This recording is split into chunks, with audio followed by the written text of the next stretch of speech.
Ex officio एक Latin term है जिसका मतलब होता है अपने पद के कारण या अपने पद की वजह से, by virtue of the office held. ठीक है, बाय द अथॉरिटी और power granted to someone because of the position और ऑफिस दे होल्ड। यानी एक्स ऑफिशियो टर्म का यूज तब किया जाता है जब किसी व्यक्ति को अपने पद के कारण कुछ अधिकार या जिम्मेदारी मिलती है। तो नमस्कार दोस्तों, स्वागत है आपका दबंग लॉयर यूट्यूब चैनल पर। मैं हूं आपका दोस्त एडवोकेट हर्षवर्धन देशमुख फ्रॉम पुणे महाराष्ट्र। तो दोस्तों, आज के इस वीडियो में हम एक्सप्लेन करेंगे एक्स ऑफिशियो को, जिसका लिटरल मीनिंग होता है bye virtue of the office held. और हमारा 34th वीडियो होने वाला है लीगल मैगजीम्स के ऊपर। तो वीडियो को लाइक करो, शेयर करो और सब्सक्राइब करो। और चलो करते हैं एक्सप्लेन एक्स ऑफिशियो को।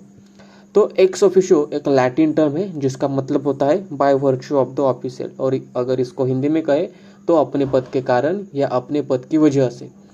लीगल और ऑर्गेनाइजेशनल कॉन्टेक्स्ट में इसका मतलब होता है कि किसी व्यक्ति को अपने ऑफिशियल पोजीशन के कारण कुछ अधिकार, जिम्मेदारियां या शक्तियां मिलती है बिना किसी अलग से नियुक्ति के या अपॉइंट किए। तो यहाँ पर एक्स ऑफिशियो के कुछ फीचर्स है या कुछ इंपॉर्टेंट पॉइंट्स आपको ध्यान में रखेंगे। सबसे पहला जो पॉइंट है वो है अथॉरिटी बाय पोजीशन। तो अथॉरिटी बाय पोजीशन का मतलब जो व्यक्ति एक्स ऑफिशियो के रूप में काम करता है उसका ये अधिकार या जिम्मेदारी उसके पद के कारण होता है। उसका ये अधिकार या जिम्मेदारी उस पद के कारण होता है, ना किसी अलग चुनाव या नियुक्ति के जरिए। तो जो व्यक्ति एक्स ऑफिशियो के रूप में काम कर रहा है उसको जो अधिकार मिल रहे हैं या जिम्मेदारी मिल रही है वो उसके पद के कारण होते हैं। इसके लिए कोई चुनाव नहीं हुआ, कोई नई अपॉइंटमेंट नहीं हुई। ठीक है। द नेक्स्ट जो इम्पोर्टेंट पॉइंट या फीचर है वो है ऑटोमेटिक मेंबरशिप। कई संस्थानों या कमिटीज में कुछ पोजीशंस ऐसे होते हैं जहां व्यक्ति अपने पद के कारण ही उन कमिटीज का मेंबर बन जाते हैं बिना अलग चुनाव के। और नेक्स्ट जो फीचर या जो इम्पोर्टेंट पॉइंट वो है रिस्पॉन्सिबिलिटीज एंड पावर। तो एक्स ऑफिशियो मेंबर के पास रेगुलर मेंबर्स के समान अधिकार हो सकते हैं, जैसे वोटिंग करना या डिस्कशंस में हिस्सा लेना, जो संस्था के नियमों पर डिपेंड करता है। तो इसका हम एग्जांपल्स लेके समझेंगे। जैसे कि सरकारी ऑफिशियल्स का, एक मेयर को एक्स ऑफिशियो के रूप में लोकल स्कूल बोर्ड का मेंबर बनाया जा सकता है। इसका मतलब है कि मेयर अपने मेयर पद के कारण स्कूल बोर्ड का मेंबर होता है बिना किसी अलग चुनाव या नियुक्ति के। दूसरा अगर एग्जांपल हम देखें तो एक कॉर्पोरेट बोर्ड में सीईओ एक्स ऑफिशियो के रूप में सभी कमिटीज का मेंबर हो सकता है।